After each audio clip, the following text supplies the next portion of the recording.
मतलब क्या है कि मतलब अगर आपके टीयर 1 प्लस टीयर 2 यानी कि अगर आपके प्री प्लस मेंस में ये आपका 400 नंबर का होता है, ये आपका 200 नंबर का होता है। मतलब कि अगर आपके 600 में से 422 या 433 आ गए तो क्या आपको आपकी मन की पोस्ट मिल जाएगी? नहीं मिलेगी। कट ऑफ सिर्फ एक स्टेप 1 होता है, ये चीज़ मुझे आपको बतानी है। बहुत सी छोटी छोटी चीज़ें हैं लेकिन इसको ध्यान ज़रूर रखिएगा। कट ऑफ सिर्फ एक स्टेप होता है, इसका मतलब ये बिल्कुल नहीं है कि आपका एग्ज़ाम क्वालिफाई हो गया या फिर आपको सिलेक्शन मिल चुका है।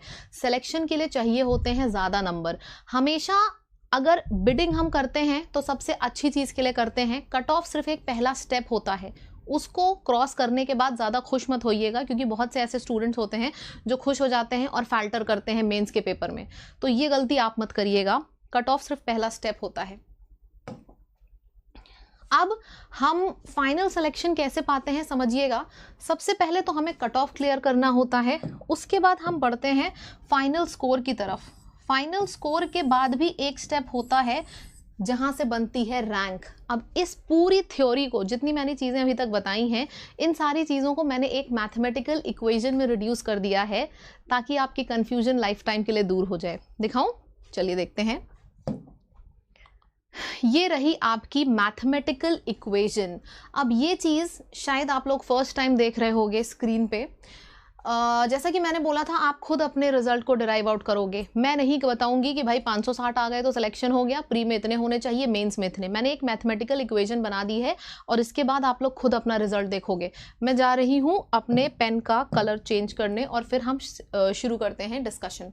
इक्वेशन क्या है? आप लोगों ने इतनी मैथ्स तो सबको आती होगी भाई, मुझे भी आती है तो आपको भी आती होगी।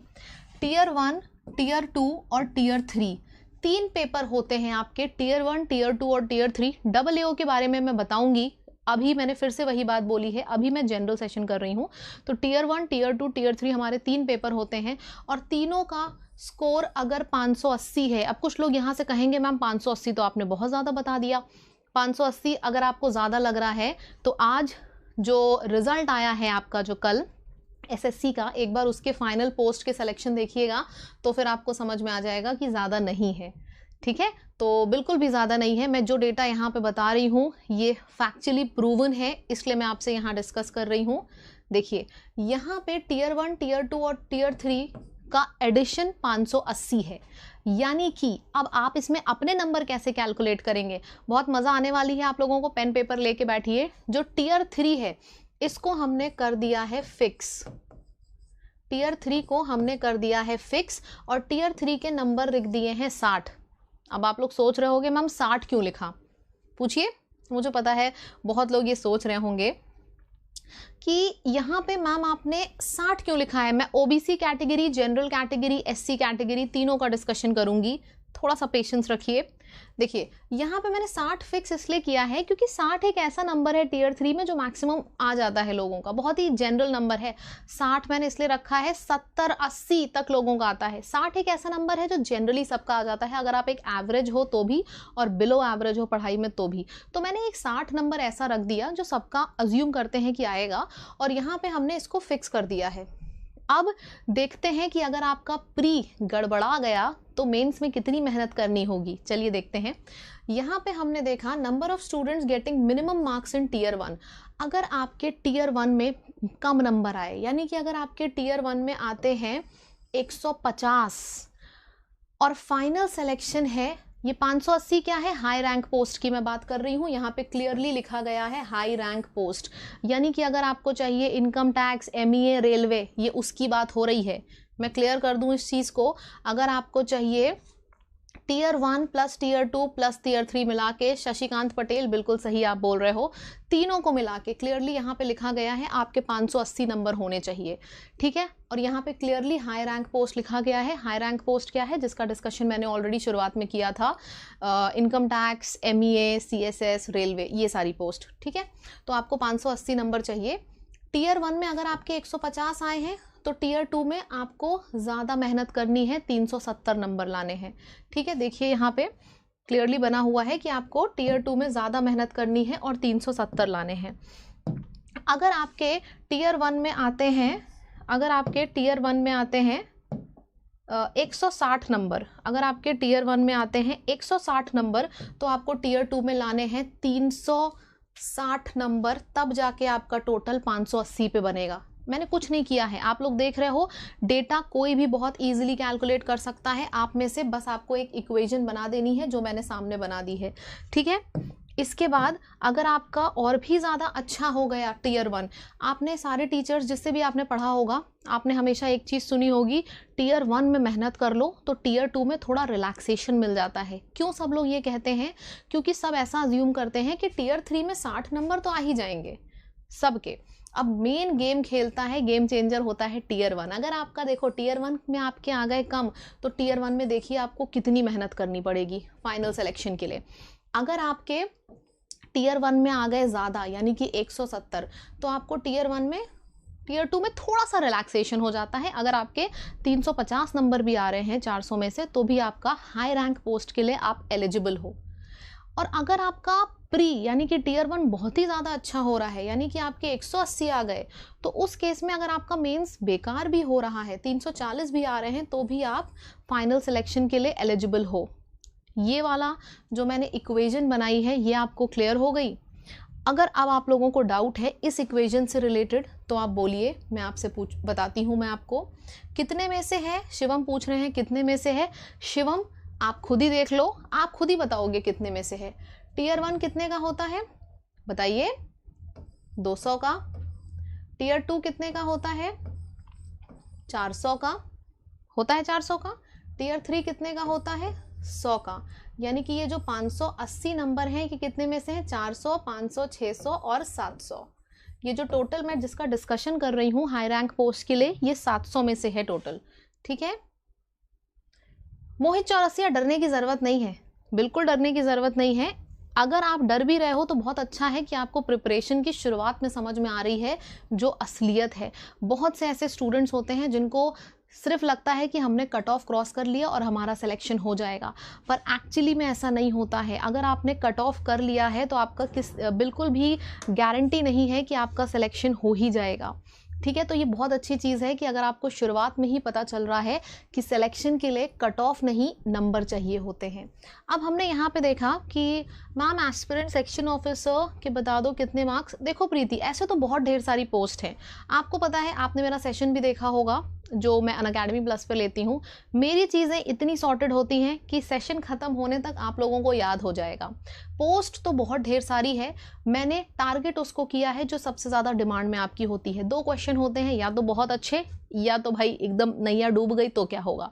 बहुत अच्छा अगर आपके मार्क्स आ रहे हैं तो आपको सारी हाई रैंक पोस्ट के लिए इतने मार्क्स चाहिए होंगे। मैंने सारी आपको यहाँ पे सिचुएशन बना के भी दिखा दिया है, आपको खुद से कुछ भी मेहनत करने की ज़रूरत नहीं है। मैंने यहाँ पे सारी सिचुएशन भी आपको बता दी है कि अगर आपके प्री में बेकार हो रहे हैं तो मेंस में ज़्यादा मेहनत करनी है, यहाँ पे भी आपके प्री में अगर बहुत अच्छे हो रहे हैं तो मेंस में कम मेहनत करनी है। इसके बाद अब दूसरा सवाल आता है कि मैम मेरा बहुत ही ज़्यादा बेकार हो गया, अब हम क्या करें, होगा कि नहीं होगा, बस आप इतना बता दीजिए, ये सवाल आता है। तो इसके लिए क्या है, आप इस दूसरी स्लाइड को देखो। लो रैंक पोस्ट के लिए क्या करना है आपको? लो रैंक पोस्ट के लिए अगर आपका मिनिमम 530 तक बन रहा है, कुछ लोग कहेंगे मैम 530 तो बहुत ज़्यादा है। 530 बहुत ज़्यादा नहीं है, बहुत ज़्यादा नहीं है। अब आपको सेलेक्ट समझ में आया, कट ऑफ कितना गया है? 435, 440। सिलेक्शन कितने में मिल रहा है? 530 में। यानी कि कट ऑफ जितना भी है कम से कम उससे टोटल जब आपका बहुत ज़्यादा आ रहा है तब सिलेक्शन मिल रहा है। ये चीज़ आप लोग नोटिस कर रहे हो? सबके लिए ये चीज़ है जो मैं यहाँ पे बता रही हूँ।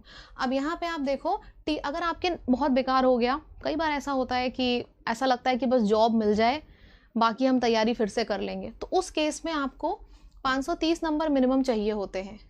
टीयर 1 में अगर सपोज आपके 140 आए हैं, टीयर 2 में 330 तक के लिए मेहनत कर लीजिए, मैं लगभग बोल रही हूँ। टीयर 3 मैंने फिक्स कर रखा है 60, मतलब अगर आपके टोटल 530 प्लस माइनस हो रहे हैं तो आपको ऐसा है कि सिलेक्शन मिलना 100% गारंटीड है, ठीक है। ओके, 150 बेकार है सच्ची, 150 नहीं है, 140 है। अब जो ये सोच रहा है ना, एक चीज़ याद रखो, नॉर्मलाइजेशन के बाद मार्क्स भी बहुत बढ़ते हैं और आप लोगों ने देखा ही होगा कि कितना डिफरेंस आता जा रहा है ट्रेंड में। अभी ख़त्म नहीं हुआ है। मैं आप लोगों को एक चीज़ और बताना चाह रही हूँ जो हर किसी को प्रॉब्लम होती है समझने में। डबल एओ वाला जो किस्सा है, किसको किसको डबल एओ में प्रॉब्लम है, पहले मुझे ये बताओ, मैं डबल एओ की कहानी क्लियर करूँ। डबल एओ में किसको किसको प्रॉब्लम है? जिसको भी प्रॉब्लम है मैं यहाँ पे बताने जा रही हूँ, ध्यान से समझ लीजिए। डबल एओ के लिए क्या होता है, अगर आपने टीयर 1 का पेपर, 2 का पेपर, 3 का पेपर और इसके साथ पेपर होता है डबल एओ का, ठीक है। ये हो गया आपका टीयर 1 का होता है आपका 200 नंबर का, टीयर 2 होता है आपका 400 नंबर का, टीयर 3 आपका होता है 100 नंबर का, और फिर डबल एओ का पेपर अलग से होता है 200 नंबर का। यानी कि इसके नंबर 900 में से कैलकुलेटेड होते हैं। और कुछ लोग ये सोचते हैं कि अगर मैंने डबल एओ का फॉर्म भर दिया मैम, कुछ लोगों को बहुत डर लगता है भरने से, इसलिए मैं बता दे रही हूँ, बिंदास डबल एओ का फॉर्म भरिए, बिंदास ज़रूर भरिए डबल एओ का फॉर्म। क्या मजला होता है समझिएगा, अगर आपने डबल एओ का फॉर्म भर दिया है और आप देने के लिए भी नहीं जा पाए, कुछ सर्कमस्टांसेस हो गए, आपका नहीं प्रिपेयर है, या फिर आपने मज़े मज़े में भर दिया था, आपकी क्वालिफिकेशंस फिलअप हो रही थी तो आपने भर दिया, आप देने नहीं जा पाए, तो उससे आपका मेन स्कोर पे कोई फ़र्क नहीं पड़ता है। डबल एओ का पेपर एकदम सेपरेट होता है, दो ना दो आपके ऊपर है, लेकिन मैं अपने साइड से सजेस्ट करूँगी कि आपको देना ज़रूर चाहिए। इतनी बढ़िया अपॉर्चुनिटी है तो दे देना चाहिए, ठीक है। जेएसओ के संग भी सेम केस है राजकुमार, जिसने फिल कर दिया है उसको ज़रूर देना चाहिए, और इनफैक्ट मैं तो ये सजेस्ट करूँगी कि आप सबको फिल करना चाहिए, मैं तो यही सजेस्ट करूँगी, ठीक है। चलो अब आगे मैं आप लोगों को बताती हूँ कुछ और चीज़ें। ये आपको जो लिस्ट दिख रही है ना, इस बार की है लेटेस्ट, मैं यहाँ पे डिस्कस कर रही हूँ लेटेस्ट जो अभी आई है, ताकि आप लोग ट्रेंड देख पाओ। यहाँ पे आप देखो, मैंने सबसे पहले लिस्ट 3 का डिस्कशन किया है, जो एक जनरल लिस्ट है। जनरल लिस्ट कैसे पता चलता है, देखने का तरीका समझिए। यहाँ पे लिखा है ना टीयर 1 और टीयर 2, यानी कि आपका जो जनरल कैटेगरी है उसका कट ऑफ गया है 433। अब यहाँ पे कुछ लोगों ने मुझसे पूछा था कि मैम आपने जनरल कैटेगरी को लेके बताया है, अगर हम ओबीसी और एससी कैटेगरी में हैं तो कैसे समझ में आएगा। आप लोगों को बस मैं एक लाइन बताऊंगी, उसके बाद समझ में आ जाएगा। एक बार आप लोग पहले इस वाली स्लाइड को देख लो, इस वाली स्लाइड को पहले आप लोग देख लो कि आप लोग अगर जनरल कैटेगरी में हो, जैसा कि मैंने बताया 580 होने चाहिए आपके। अगर आप ओबीसी कैटेगरी में हो, अलग से कुछ करने की ज़रूरत नहीं है, मन में कैलकुलेट कर लो कि आपके जो नंबर हैं 15-20 कम होने चाहिए। और अगर आप एससी कैटेगरी में हो तो आपके नंबर, जो नंबर डिस्कस हुए हैं 580 हैं, तो उसमें से 40-50 नंबर कम कर लो, ठीक है। आप लोगों को क्लियर हो गया ओबीसी और एससी कैटेगरी में क्या कंफ्यूजन जिसको भी था, क्लियर हो गया। जनरल कैटेगरी का मैंने जो डिस्कशन किया है, देखो मैं चीज़ों को बहुत सॉर्टेड रखती हूँ ताकि सेशन के बाद सबको क्लियर हो जाए। मैंने आपको एक नंबर बता दिया कि a tier 1 plus tier 2 plus tier 3 total होना चाहिए 580 हाई रैंक पोस्ट के लिए, ठीक है। मैंने यहाँ पे जो इक्वेशन आपको बताई थी, ये वाली इक्वेशन जो मैंने यहाँ पे आपको बताई थी कि अगर आप हाई रैंक पोस्ट के लिए प्रिपेयर कर रहे हो तो आपके tier 1 plus tier 2 plus tier 3 में 580 होने चाहिए, ठीक है। अगर आप जनरल कैटेगरी में हो यूआर में, अगर आप ओबीसी में हो तो 20-25 माइनस कर लो, अगर आप एससी में हो तो अकॉर्डिंगली 40-50 माइनस कर लो, ठीक है। ये सेशन तीनों कैटेगरीज के स्टूडेंट के लिए है, क्लियर हो गया। जनरल, एससी और ओबीसी, बस क्या डिफरेंस है मैंने आपको बता दिया। जो फाइनल नंबर मैंने डिस्कस किया है उसमें से 20-25 माइनस कर लो अगर आप ओबीसी में हो, और माइनस कर लो 40 से 50 नंबर तक अगर आप एससी कैटेगरी में हो, ठीक है। चलो अब हम आ जाते हैं इस वाले सेक्शन पे जो मैंने आपको बताया था कि किस तरीके से हमने माइनस किया है। यहाँ पे मैंने क्लियरली लिख भी दिया है ताकि आपको कुछ नोट डाउन ना करना पड़े। अब इस लिस्ट पे आ जाते हैं, इसका डिस्कशन करना बहुत ज़रूरी था। जो जनरल लिस्ट होती है ना 433 आपका गया है। अब ये पेपर 1 और पेपर 2 का है, पेपर 3 के मार्क्स इसमें नहीं जुड़े हैं। जो अभी अभी रिजल्ट आया है ये लेटेस्ट है, ठीक है। मैंने ऐसे ही यहाँ पे डाल दिया ताकि आप लोग पूरा रिलेट कर पाओ। अब ये जो दूसरी लिस्ट आती है वो होती है डबल एओ की, डबल एओ की लिस्ट होती है। मैंने कहा था मैं बाद में बताऊंगी। ये देखो आप यहाँ पे टीयर 1, टीयर 2 और पेपर 4, यानी कि ऑडिट ऑफिसर का जो आपने पेपर दिया होगा 200 नंबर का एक अलग से पेपर होता है, उसके भी नंबर इसमें जुड़े रहते हैं। 572 कट ऑफ गया है, 572 आपका कट ऑफ गया है अभी इस बार का, अभी आपका जो पेपर हुआ है ये उसका कट ऑफ है, ठीक है। अब मतलब मैं इसलिए आपको ये सारी चीज़ें बता रही हूँ, मैं चीज़ों को बिल्कुल सिंपल रखती हूँ, कॉम्प्लिकेटेड नहीं करती हूँ। एक लाइन में अगर मैं आपको बताऊँ, बस एक इक्वेशन याद कर लो, टीयर 1, टीयर 2, टीयर 3, तीनों का सम दिमाग में फिट कर लो कि आपको 570 580 तक लाना है। उसके बाद टीयर 3 फिक्स कर लो 60 पे। टीयर 1 और टीयर 2 में अगर टीयर 1 में नंबर कम हो रहे हैं तो टीयर 2 में बढ़ा दो, टीयर 2 में कम हो रहे हैं, अगर टीयर 1 में ज़्यादा हो रहे हैं तो टीयर 2 में रिलैक्सेशन मिल जाएगा। ठीक है, बस समरी है, इस चीज़ को याद रखो ताकि कभी किसी से कुछ पूछना ना पड़े आपको। अपनी तैयारी अपने हाथ में, ठीक है। ओके, आपको वैसे मेरे हिसाब से आप सबको AA का फॉर्म ज़रूर भरना चाहिए, अच्छी जॉब होती है, उसका कोई लेना देना नहीं होता है फाइनल मार्क्स से। 200 नंबर का पेपर होता है, आप अगर नहीं भी दोगे तो भी आपके फाइनल मार्क्स पे कोई फ़र्क नहीं पड़ेगा, दे भी दोगे तो भी बढ़िया है। फाइनल जो आपके पोस्ट हैं उसके लिए आप एलिजिबल रहते हो। मेरे दिमाग में एक बहुत अच्छा क्वेश्चन आया है, मैं आप सबसे पूछना चाह रही हूँ, ज़रूर आंसर दीजिएगा, क्योंकि मेरे एक स्टूडेंट के संग ये चीज़ हुई है और वो बहुत परेशान था, इसलिए मैं आपसे पूछ रही हूँ। सब लोग आंसर देना। एक चीज़ मुझे बताओ, अगर आपने सपोज डाला है, सपोज आपके नंबर आ गए 515 या फिर 520, सपोज आपके नंबर आ गए, है ना, और यही 520 नंबर आपके हैं और 520 नंबर दूसरे इंसान के भी हैं। मतलब मैं आपसे ये पूछना चाह रही हूँ कि सपोज 520 नंबर 2 लोगों के हो गए, ठीक है। अब उस केस में प्रायोरिटी किसको दी जाएगी? ये कन्फ्यूजन होता है क्योंकि अभी अभी रिजल्ट आया है, मेरे स्टूडेंट को हुआ था, इसलिए मैं आपको बता रही हूँ। बताइए।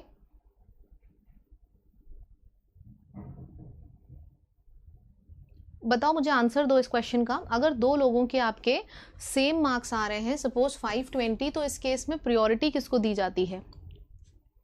आपने जो प्रायोरिटी लिस्ट भरी हुई है, कैसे आप सजेस्ट एग्जामिनर डिफाइन करता है कि किसको क्या मिलेगा? इस केस में पता है क्या होता है, सपोज 2 लोगों के सेम मार्क्स आए हैं, तो जिस भी इंसान की एज ज़्यादा है उसके प्रायोरिटी लिस्ट को प्रेफरेंस दी जाती है, ठीक है। ये एक क्वेश्चन था एक स्टूडेंट का, तो मैंने सोचा था कि मैं आज लाइव डिस्कस करूँगी आप लोगों से। फ़िलहाल ये कॉन्सेप्ट तो क्लियर हो गया ना। एक सिंपल सी चीज़ है कि अगर आपको इंस्पेक्टर की पोस्ट चाहिए तो फटाफट 580 नंबर तक के लिए प्रिपेयर करो, ठीक है। और अगर आप OBC हो 15-20 कम, SC हो 40 से 50 कम। ये इस नंबर को याद रखो, अपनी कैटेगरी हिसाब से प्लस माइनस कर लो। मैंने अलग अलग कैटेगरी का इसलिए नहीं लिखा क्योंकि बहुत ज़्यादा भरा हुआ हो जाती है स्क्रीन और चीज़ें क्लियर नहीं होती हैं, तो मैंने सोचा जैसे अपने सेशंस को रखती हूँ वैसे यहाँ पे यूट्यूब सेशन पे भी ले जाऊँ ताकि चीज़ों को क्लियर हो जाए, ठीक है। और यहाँ पे अगर आप CSS आपका आ रहा है तो आपको 560 नंबर चाहिए। बेसिकली आप इतना मन में बना लो कि हमें 570 नंबर तो मिनिमम चाहिए ही अगर हमें हाई रैंक पोस्ट के लिए पढ़ना है, ठीक है।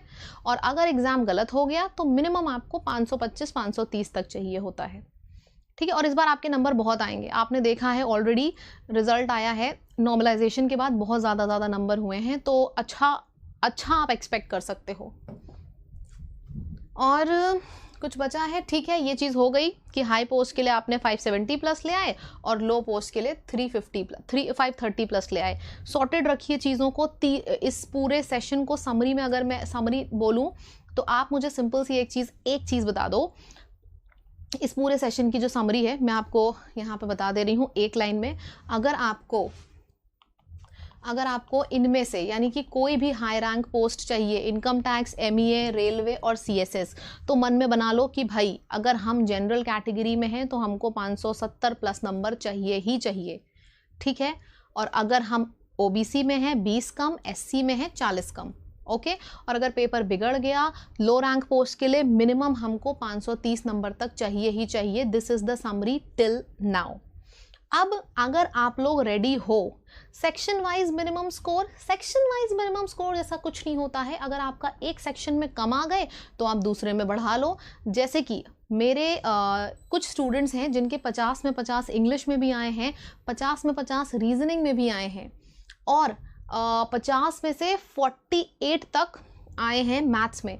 तो मतलब आप खुद समझ लो इस चीज़ को कि मार्क्स लाना बहुत सिंपल होता है, ठीक है। तो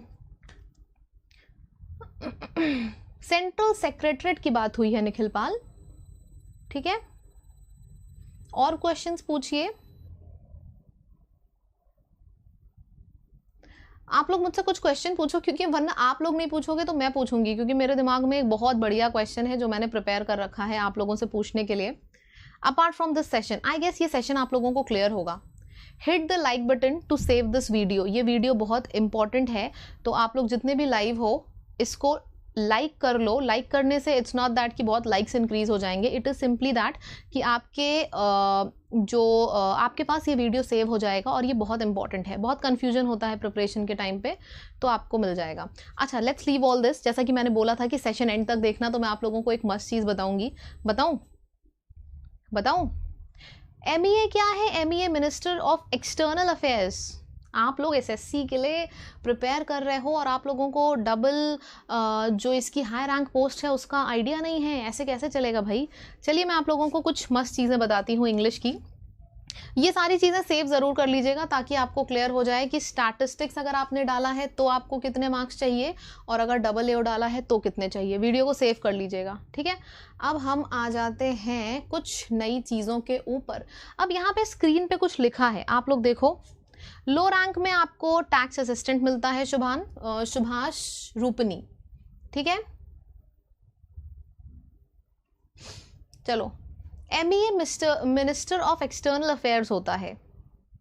इतने मार्क्स कैसे आएंगे? सिंपल सा तरीका बताऊं, एक लाइन में पढ़ के।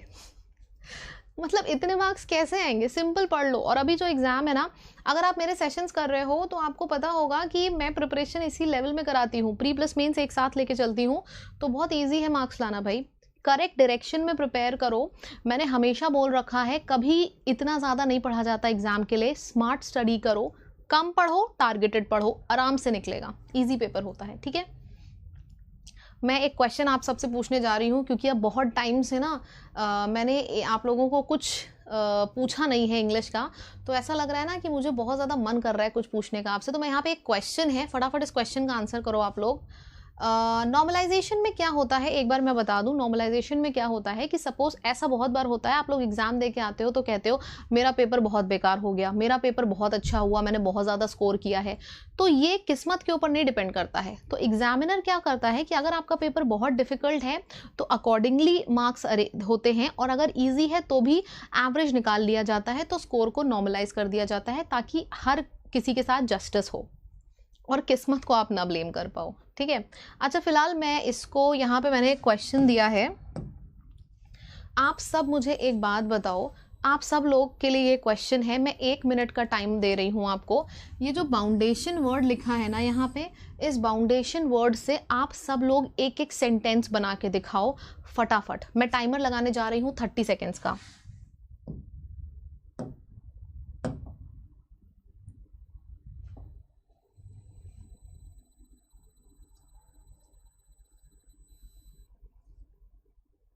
मैं 45 सेकेंड्स का टाइमर आपको दे रही हूँ। क्वेश्चन ये है कि बाउंडेशन वर्ड का यूज़ करते हुए एक एक सेंटेंस बनाइए। मैं जो कॉन्सेप्ट डिस्कस करने जा रही हूँ ये बहुत इंपॉर्टेंट है, और आप लोगों को आई गेस किसी को नहीं पता होगा, लेकिन फिर भी देखते हैं। सब लोग एक एक सेंटेंस बनाओ बाउंडेशन वर्ड का यूज़ करते हुए।